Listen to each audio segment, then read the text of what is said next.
funny. I'm sorry. I want to show you two pictures. This is Chatsworth. This is the train wreck that happened this week.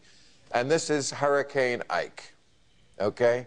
And I just want to make this point. If those two pictures that you saw had been the result of terrorist attacks instead of a train wreck because some guy was texting and because of a hurricane, this country would have completely lost its collective shit.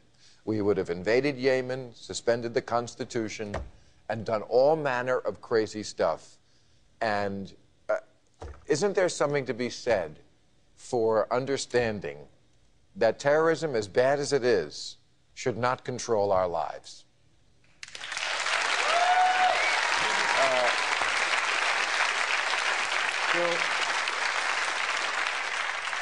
I couldn't agree more with you on that. I mean, I actually grew up... We got back together. I know.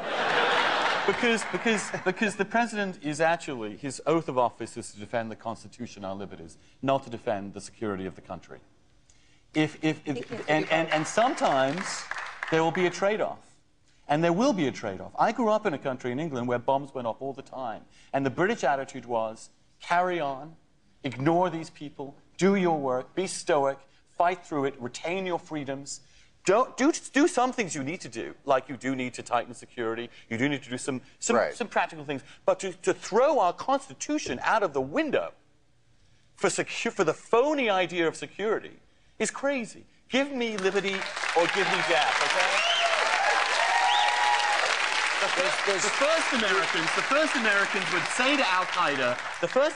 say to Al-Qaeda, come and kill us. We will never give up our freedoms. Never.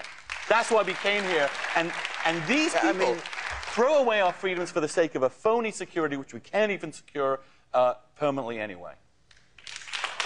And actually, you know, those hurricanes, you know, it's a natural disaster, but the fact that there are more and more intense storms in the Gulf Coast is actually related to some things that we're doing. It's because of warming ocean temperatures, and it's something that nobody's really talking about for some reason. But yeah, there is a connection between warming ocean temperatures, something called global warming, and actually the substance that the Republicans want to drill for off the coasts, and which Sarah Palin wants to drill for in Alaska.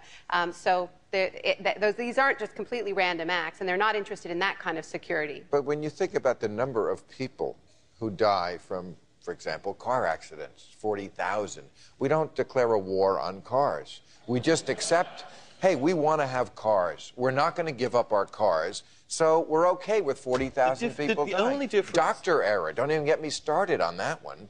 The only difference, Bill, I think, are weapons of mass destruction.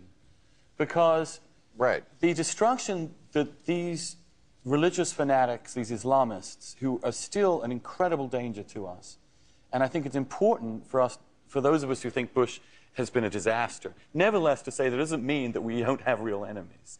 Preventing them from getting WMDs, from nuclear biological stuff, I'm all for that. Must be our #1 priority. Okay. My #1 priority right now is to get to new rules. I'm sorry, but we don't want to go over time. Thank you, panel. If this were a dictatorship, it'd be a heck of a lot easier. Just so long as I'm the dictator.